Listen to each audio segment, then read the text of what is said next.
baaxoowuma li ma def di wax ba pare may ab micro waaye li mu wax mu tegu ci li Cheikh Tidiane Aidara wax rek ci laa doon wax benn seede bu gàtt ci sëriñ bi di sunu maam Cheikh Sidi Yahya seede bi it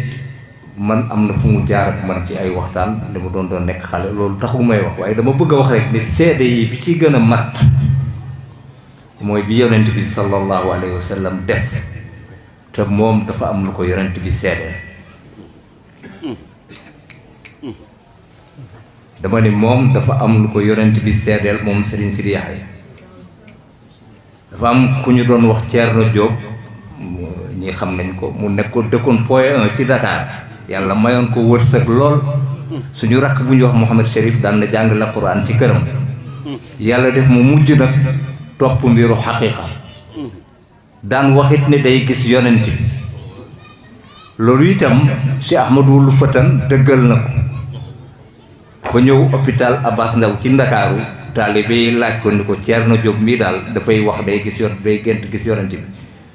mu téye kurusam toog ba mu yàgg mu leen Thierno mii yonent bi moo ko taawu ak loxo boppam. Allahu akbar masha Allah. Thierno Diop ci gémmiñam moo ma wax ci kër góor gi Sid Lamine Fall ci Ndakaaru ñuy añ mu ni ma ndax xam nga lu tax ma xamanteeg Serigne Sidi Yahya ma ne ko déedéet mu ni ma damaa gis yonent bi mu ni ma boo bëggee topp sama sunna royal Sidi Yahya